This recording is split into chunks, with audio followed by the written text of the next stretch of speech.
जय श्रीमन नारायण, जय हिंद।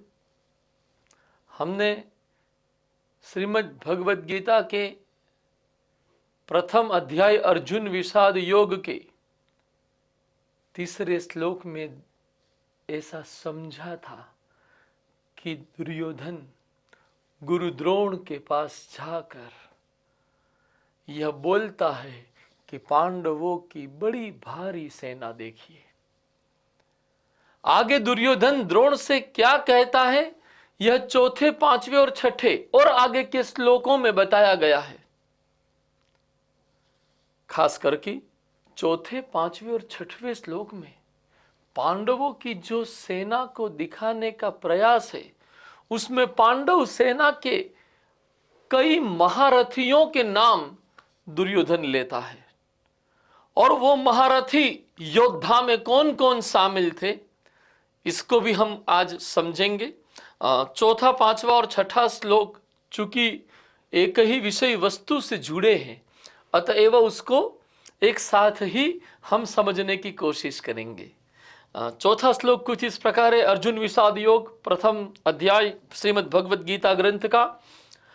अत्र सूरा महेश्वास भीमार्जुन समायुधि युयुद्धानो विराटश्च द्रुपदश्च महारथः धृष्टकेतुश्चेकितानः काशीराजश्च वीर्यवान् पुरुजित् कुन्तिभोजश्च शैब्यश्च नरपुङ्गवः युधामन्युश्च विक्रान्त उत्तमौजाश्च वीर्यवान् सौभद्रो द्रौपदेयाश्च सर्व एव महारथाः।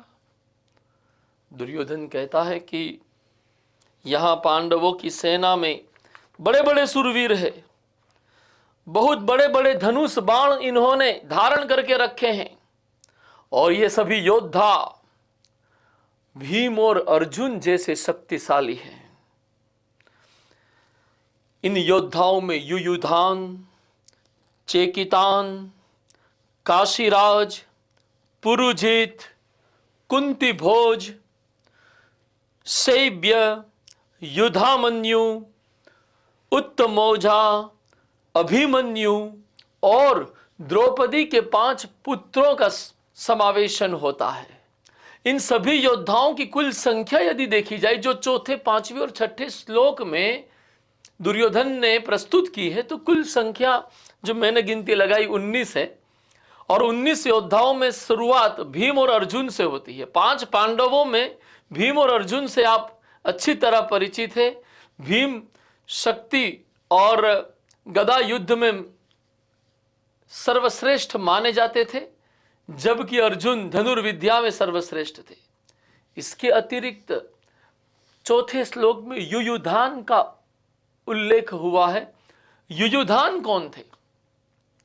युयुधान का नाम सात्यकी भी है। युयुधान यादव वंश के एक महान योद्धा थे। महाभारत के ग्रंथ में उनके बारे में कुछ जानकारी प्राप्त होती है कि वो यादव वंशी राजा शीनी के पौत्र थे। सात्यकी के संबंध में एक विशिष्ट बात यह थी कि वो अर्जुन के शिष्य थे। अब यादव वंशी है तो वो नारायणी सेना में होने चाहिए कृष्ण के साथ।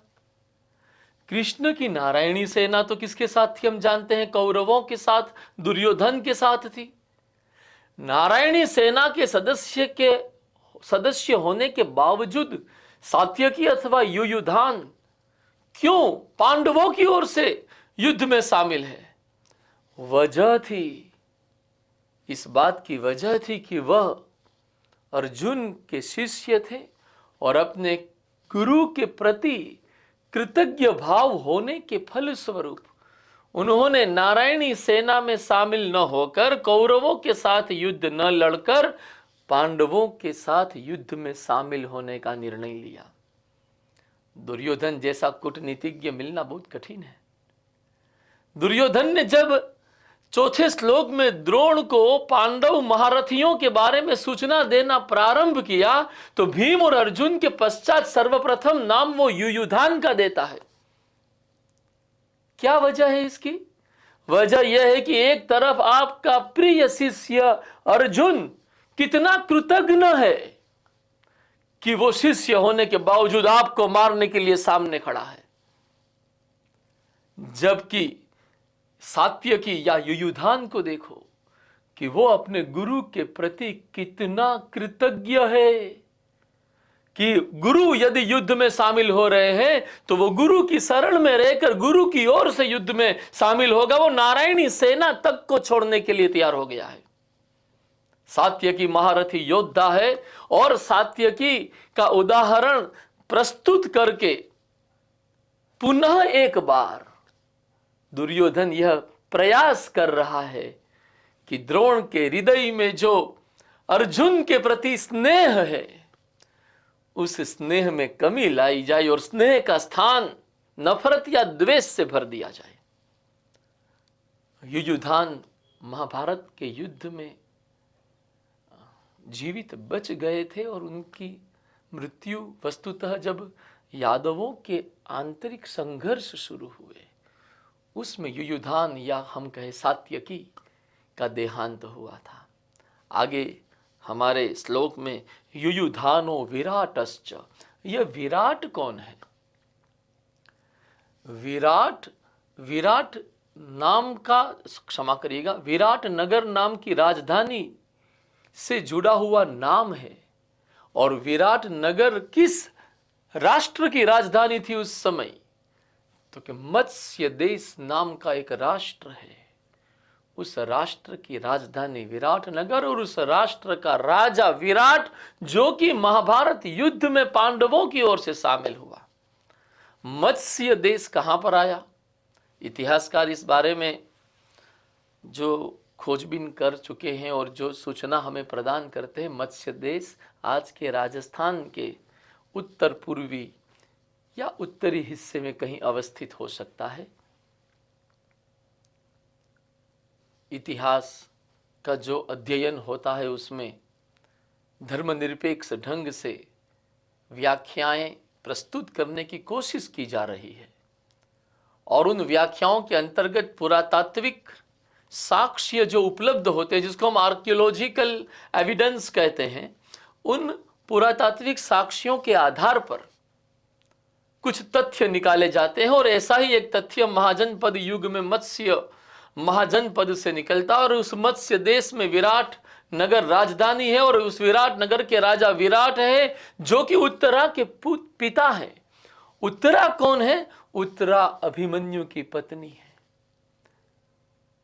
मत्स्य देश महाभारत में चर्चा में इसलिए आता है कि पांडवों ने अपना 1 वर्ष का अज्ञातवास यहीं पर किया था और इसी अज्ञातवास के दौरान अभिमन्यु और उत्तरा के बीच विवाह की प्रक्रिया प्रारंभ हुई और अर्जुन पुत्र अभिमन्यु तथा उत्तरा के बीच विवाह हुआ था। इसी उत्तरा के तो पुत्र है परीक्षित, जो चक्रवर्ती सम्राट हुए।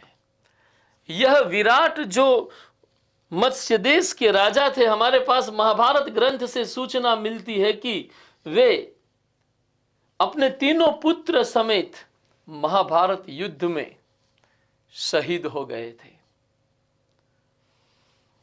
आगे चलकर जो नाम आता है द्रुपदश्च। द्रुपदश्च कौन है? द्रुपदश्च राजा द्रुपद को बतलाते हैं। राजा द्रुपद पांचाल देश के राजा हैं। पांचाल देश कहाँ है? वर्तमान उत्तर प्रदेश का जो बरेली क्षेत्र है उसके आसपास कहीं अवस्थित होगा, ऐसा इतिहासकार मानते हैं। और उस पांचाल देश की राजधानी काम्पिल्य थी। अहित क्षेत्र भी राजधानी होने के प्रमाण प्राप्त होते हैं। पांचाल देश के राजा द्रुपद भी महारथी है, दुर्योधन ऐसा कहता है। थोड़ा यहां पर द्रुपद और द्रोण के बीच जो शत्रुता है, उस शत्रुता की पृष्ठभूमि बतलाना चाहूंगा कि राजा द्रुपद पुशत की संतान पुष्यत के पुत्र थे। मेरे पास जो महाभारत ग्रंथ से सूचना मिली है उसके अनुसार पांचाल राजा पुष्यत के पुत्र द्रुपद थे और पुष्यत के मित्र थे ऋषि भारद्वाज। और ऋषि भारद्वाज के आश्रम में बाल्यावस्था में द्रुपद रहे थे और भरद्वाज के ही पुत्र है गुरु द्रोण। अतएव द्रोण और द्रुपद के बीच बाल्यावस्था किशोरावस्था में मित्रता का विकास हुआ था। वही मैत्री धीरे धीरे आगे बढ़ी थी युवावस्था में। समय जाने पर द्रुपद पुष्यत के स्थान पर पांचाल देश के शासक बने, राजा बने, सम्राट बने। द्रोण के हृदय में द्रुपद एक मित्र है, लेकिन द्रुपद के मस्तिष्क में वह मित्र नहीं बचा था, वह केवल एक राजा रह गया था। और राजा या पद से उत्पन्न होने वाला अहंकार उसके व्यक्तित्व को संपूर्ण रूप से आवृत कर चुका था। अहंकार से भरे इस व्यक्ति के सामने, इस व्यक्ति के दरबार में जब गुरु द्रोण उपस्थित हुए, तब द्रोण ने द्रुपद को मित्र कहकर पुकारा। बस इस बात पर द्रुपद को आपत्ति हुई और द्रुपद ने द्रोण का अपमान कर दिया। देखिए, अहंकार से अपमान की उत्पत्ति हुई। फल क्या मिला द्रुपद को? द्रुपद को फल यह मिला कि प्रतिशोध की भावना द्रोण के हृदय में पनपती चली गई। द्रोण ने कुरुवंश के राजकुमारों को प्रशिक्षित किया, जिसमें कौरव और पांडव दोनों शामिल थे। इन प्रशिक्षित राजकुमारों की सहायता से द्रुपद को पराजित किया और द्रुपद का आधा राज्य छीन लिया। देखिए, एक अपमान मित्रता के फलस्वरूप, मित्रता के अंतर्गत हुआ। यह मित्रता शत्रुता में रूपांतरित हुई और यह शत्रुता प्रतिशोध की एक गेम, एक खेल बनकर रह गई। पराजित द्रुपद ने भी क्या किया? द्रोण के साथ प्रतिशोध लेने का प्रयास। और इसी प्रयास के अंतर्गत याज और उपयाज नाम के दो ऋषियों के पास द्रुपद ने एक यज्ञ करवाया। उस यज्ञ से, उस यज्ञ वेदी से द्रुपद को दो संतान प्राप्त हुई, एक धृष्टद्युम्न और दूसरी कृष्णा। कृष्णा की जिसे हम द्रौपदी के नाम से जानते हैं। अब इनके सामने लक्ष्य यही है, धृष्टद्युम्न हो, द्रुपद हो या फिर द्रौपदी। लक्ष्य यही है कि गुरु द्रोण से प्रतिशोध लिया जाएगा। देखिए, आज से कई हजार साल पहले महाभारत का युद्ध हुआ, तब भी अहंकार, जिसे हम ईगो कहते हैं, अशांति का मूल कारण बन जाता था। आज हम इतने सभ्य हो गए, हमारे पास इतनी बढ़िया टेक्नोलॉजी है, जिसे हम प्रौद्योगिकी कहते हैं हिंदी में, लेकिन वो जो अहंकार है, शायद वो तो बढ़ ही गया है। ध्यान में रखना, जब पद प्राप्त हो और पद के साथ पद के प्रमाण में अहंकार भी मिल गया, समझ लो शत्रु ज्यादा पैदा होंगे, मित्र नहीं। मित्र घटाते चले जाओगे, शत्रु बढ़ाते चले जाओगे, कुछ न मिलेगा। पद की जिम्मेदारियां अपने आप में सभी को साथ में लेकर चलने की बाध्यता प्रदान करती है, और पद से उत्पन्न होने वाला अहंकार सबको दूर ले जाने का कारण बन सकता है। यदि आप प्रशासन में हैं, सरकार में हैं, यदि आप किसी कंपनी में कोई बड़े पद पर है, या फिर अपने परिवार में किसी बड़े पद पर है,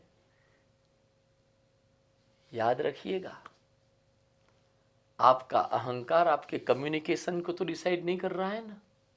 आपका अहंकार अपने पास आप रखिए, आपकी भाषा इतनी संयत हो, आपकी वाणी, आपके शब्द संयम से ऐसे भरे हो, सद्भाव से ऐसे भरे हो कि अहंकार के होते हुए भी सामने वाले के अपमान में कोई हमसे ऐसा बोला ना जाए जिससे सामने वाले को ऐसा महसूस हो कि उसका अपमान हुआ। यहाँ पर एक चीज और स्पष्ट करना चाहूंगा कि द्रोण की कोई गलती नहीं थी कि द्रोण का अपमान किया गया। द्रोण केवल मित्र है और मित्र को मित्र कहकर पुकारता है। जब गलती होती है तब तो फिर सबक के लिए डांट पड़ सकती है, वो अपमान नहीं होता, वो सबक होता है। परंतु जब हम हमारे पद, हमारी परिस्थिति को अंग्रेजी भाषा में आजकल हम लोग स्टेटस बोलते हैं, बच्चे जो सुन रहे हैं वो स्टेटस शब्द ज्यादा समझेंगे। हमारा पद, हमारी परिस्थिति, हमारी सोच किसी के अपमान का कारण बन जाती है। हो सकता है हमारा नजरिया उसका अपमान करने का न हो, परंतु सामने वाला जिस तरीके से सुना, जिस तरीके से समझा, उससे उसको अपमान महसूस हुआ। इसीलिए जब प्रशासनिक विज्ञान में, जिसको हम एडमिनिस्ट्रेटिव साइंस भी कह सकते हैं, मैनेजरियल साइंस भी कह सकते हैं, प्रशासनिक विज्ञान में जब कम्युनिकेशन, संचार को पढ़ाया जाता है, तब उसकी व्याख्या ऐसे बताई जाती कि संचार वो नहीं है जो कहा गया है, संचार तो वह है जो समझा गया है। तो सामने वाला हमारी बात को किस तरीके से समझ रहा है, संचार उसी से तय होता है। हमने दूसरी घटना देखी भगवत गीता के इस निर्वचन या इस व्याख्या की प्रक्रिया में कि द्रौपदी ने भी संचार में यही कमी कर दी कि अंधे के अंधे ही होते हैं, ऐसा कह दिया। यह बात दुर्योधन को बुरी लग गई। द्रुपद ने जो बोल दिया, यह बात द्रोण को बुरा लग गया। और परिणाम क्या हुआ? प्रतिशोध की श्रृंखला शुरू हो गई, एक के बाद एक, एक के बाद एक। प्रतिशोध की श्रृंखला का परिणाम क्या हुआ? केवल विनाश। कोई लाभ की स्थिति में नहीं है, न द्रुपद न दुर्योधन। द्रुपद ने तो अपनी पुत्री के 5 पुत्रों को गंवाया। यह नुकसान, इस नुकसान की भरपाई क्या कोई कर सकता है? कहने का आशय केवल इतना है, पद जन्य, परिस्थिति जन्य, संपत्ति जन्य अहंकार अगर है तो रखिए। हो सकता है हम शायद अपने अंतर्गत ईगो पर संपूर्ण नियंत्रण कर पाए, न कर पाए, सामान्य गृहस्थ हैं, क्या स्थिति पता नहीं। लेकिन इस अहंकार की अभिव्यक्ति वाणी में क्यों? इस अहंकार की अभिव्यक्ति भाषा में क्यों? अंदर है, बने रखा है, भले बना रहा है, घटा सके, बड़ी अच्छी बात है। गीता तो यही संदेश देती है कि अहंकार अर्थहीन है। क्यों? क्योंकि सब कुछ कृष्ण को समर्पित करना ही सर्वोत्तम मार्ग है जीवन पथ में। तो जो यदि सब कुछ कृष्ण ही है तो फिर मैं और मेरे का अहंकार क्या?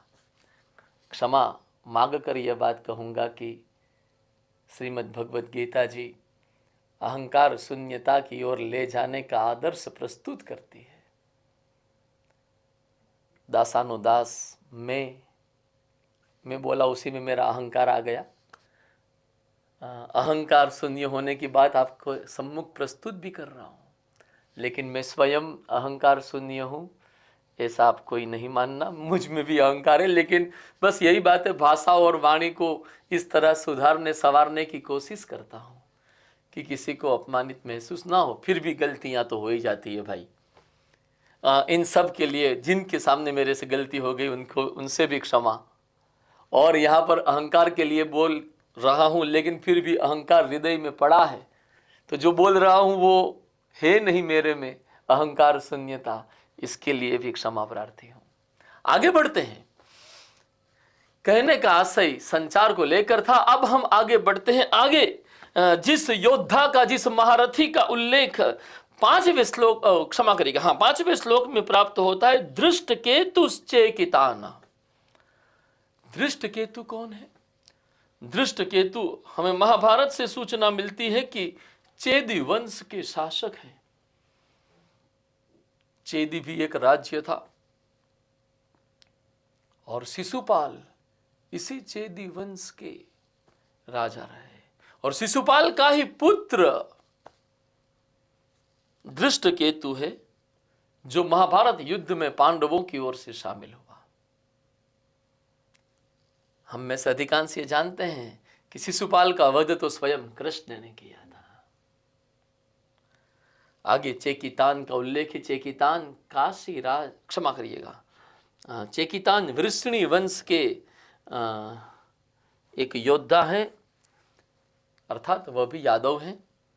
और पांडवों की 7 अक्षौहिणी जो सेना थी, उस प्रत्येक अक्षौहिणी सेना के एक एक सेनापति थे, और इन 7 सेनापतियों में से एक चेकितान थे, जो महारथी गिने जाते थे। चेकितान की मृत्यु दुर्योधन के हाथों से हुई थी। आगे एक और इंफॉर्मेशन, एक सूचना, धृष्टकेतु की मृत्यु द्रोण के हाथों से हुई थी, जबकि द्रुपद की मृत्यु भी द्रोण के ही हाथों से हुई। द्रोण महारथी है। अच्छा, द्रोण वर्ण की दृष्टि से ब्राह्मण है और शस्त्र विद्या में उत्तम माने जाते हैं। हम देखते हैं आजकल के आधुनिक युग के कई चिंतक कर्ण को लेकर, कर्ण के वर्ण को लेकर कुछ ज्यादा ही विचार विमर्श करते हैं और अतिरेक कर देते हैं कि वर्ण व्यवस्था के विरुद्ध ये था, विद्रोह था। यस, उसमें इनकार नहीं है, लेकिन उसका अतिरेक जब होता है तब उसको स्वीकार करना कठिन हो जाता है।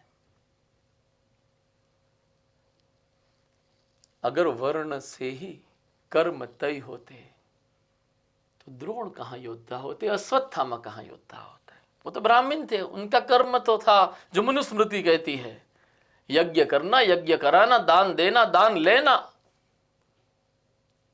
ज्ञान देना, ज्ञान लेना, यही है ब्राह्मण का कर्तव्य। मनुस्मृति में यही शब्द लिखे हैं। तो द्रोण तो श्रेष्ठ योद्धा के रूप में कार्य कर रहे हैं। द्रुपद, धृष्टकेतु, हमारे सामने जो सूचना है, कई लोगों को, कई योद्धाओं को, कई महारथियों को उन्होंने पराजित करके मृत्यु प्रदान की। कर्ण का वर्ण निश्चित ही एक कारण था, परंतु कर्ण और द्रोण के बीच जो संबंध है, द्रोण की जो महत्वाकांक्षा है कि सर्वश्रेष्ठ धनुर्धर यदि कोई बने तो वो अर्जुन बने, और यह नजरिया, यह दृष्टिकोण कहीं ना कहीं कर्ण की उपेक्षा से जुड़ जाता है, और कर्ण की इस उपेक्षा को कुछ चिंतक वर्ण की उपेक्षा से जोड़ देते हैं। कर्ण की उपेक्षा में वर्ण एक सहायक कारण है, और एक कारण अर्जुन को प्राथमिकता प्रदान करने का पूर्वाग्रह भी है। कर्ण अपने आप में महान योद्धा थे, उसमें कोई शक नहीं है, उसमें कोई दोहराई नहीं है। धृष्टकेतु चेकितान के बारे में हमने कुछ समझ प्राप्त की। काशीराजश्च वीर्यवान, काशीराज भी इस युद्ध में पांडवों की ओर से सम्मिलित हुए थे। काशीराज के नाम को लेकर रामसुखदास जी महाराज और अन्य विद्वान जो बताते हैं कि महाभारत में सेना बिंदु, क्रोधहंता जैसे नाम मिलते हैं। हो सकता है काशी के राजा काशीराज का नाम सेना बिंदु या क्रोधहंता रहा हो। वे भी एक महारथी योद्धा थे जो काशी के राजा थे। काशी भी अपने आप में एक राज्य था उस समय। पुरुजीत और कुंती भोज हमारे सामने जो श्लोक था 5वां, पुरुजित कुंती भोजश्च सैभ्यश्च नरपुंगव, मतलब कुंती भोज, पुरुजित, सैभ्य, ये सभी नरपुंगव, नरपुंगव मतलब मनुष्यों में श्रेष्ठ है, शक्तिशाली है। कुंती भोज और पुरुजित दोनों ही कुंती के भाई थे और इन दोनों की भी मृत्यु द्रोण के हाथों से हुई थी। सैभ्य, सैभ्य कौन है? सैभ्य युधिष्ठिर के ससुर हैं। सैभ्य की पुत्री देविका का विवाह युधिष्ठिर से हुआ था। एक बात अभी हमारे समाज में सालों से चर्चा में है, यूनिफॉर्म सिविल कोड देश में लाना चाहिए कि नहीं लाना चाहिए। बहुपत्नित्व, बहुपतित्व, दोनों ही प्रथा परिवार व्यवस्था में असंतुलन और अस्थिरता को जन्म दे सकती है। विवाह व्यवस्था आधार स्तंभ है परिवार व्यवस्था का, परिवार व्यवस्था आधार स्तंभ है समाज व्यवस्था का, और जहां समाज व्यवस्था स्थिर, संतुलित एवं प्रगतिशील है, वही राष्ट्रत्व आगे बढ़ता है। यूनिफॉर्म सिविल कोड एक तरफ एक पत्नी प्रथा पर आधारित विवाह व्यवस्था और परिवार व्यवस्था को सुनिश्चित करने का साधन बन सकता है। महाभारत में हम देखते हैं कि बहुपत्नित्व का उदाहरण भी है, बहुपतित्व का उदाहरण भी है। जबकि राम एक पत्नी व्रत, एक पत्नी प्रथा शायद अपवाद के रूप में भी समझे, लेकिन आदर्श है एक पत्नी व्रत, एक पत्नी प्रथा पर आधारित हिंदू विवाह अधिनियम स्वतंत्र भारत में हम भारतीयों ने बनाया, और इसके माध्यम से राम ने जिस प्रथा को स्वीकार किया, उस प्रथा को हमने कानूनी रूप प्रदान करने की कोशिश की। वर्तमान परिस्थितियों में धर्म और अन्य संकीर्ण जो मुद्दे हैं उससे ऊपर उठकर भारत को आगे ले जाने की आवश्यकता है। भारत के बारे में सोचने की आवश्यकता है। एक लक्ष्य, एक स्वप्न हमारे पास है कि जब स्वतंत्रता की शताब्दी हो तब देश पिछड़ेपन के कलंक से मुक्त हो जाए, गरीबी के कलंक से मुक्त हो जाए।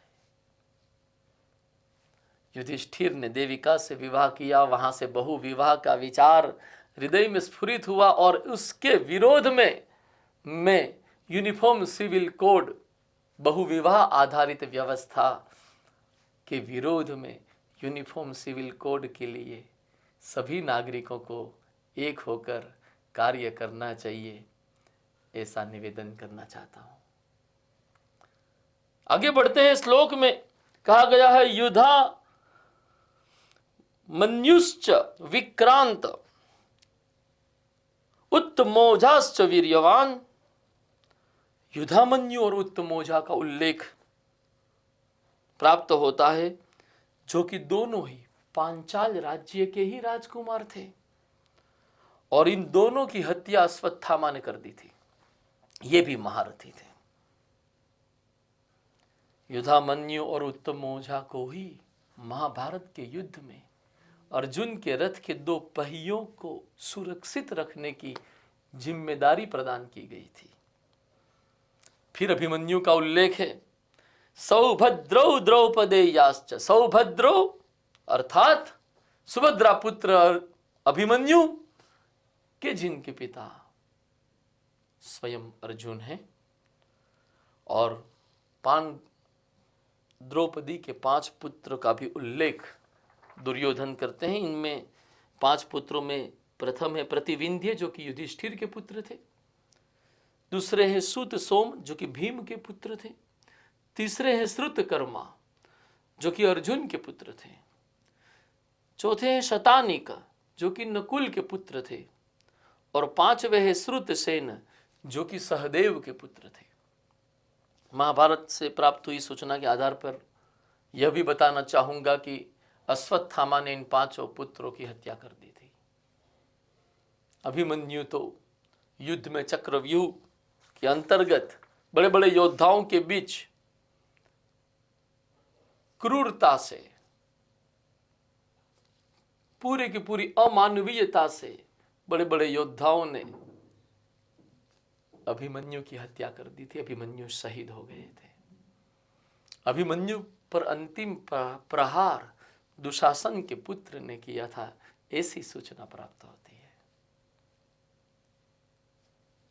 यहां पर चौथे, पांचवें और छठे श्लोक में कई बार मैंने महारथी शब्द का उल्लेख किया। महारथी किसे कहते हैं?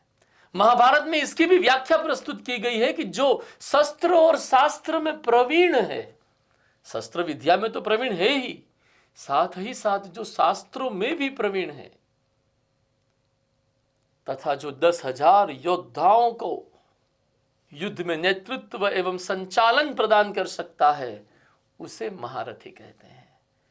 जिन योद्धाओं के बारे में चौथे, पांचवें, छठवें श्लोक में दुर्योधन उल्लेख करता है, वे सभी इस तरह के महारथी थे। चौथे, पांचवें, छठवें श्लोक की इस व्याख्या को यहां पर विराम देता हूं। श्रीमद् भगवद गीता ग्रंथ की गरिमा और पवित्रता के विरुद्ध यदि मेरे मुंह से कुछ कह गया हो, मैंने कुछ बोल दिया हो, इसके लिए मैं क्षमा चाहता हूं। धन्यवाद। जय श्रीमन्नारायण। जय हिंद।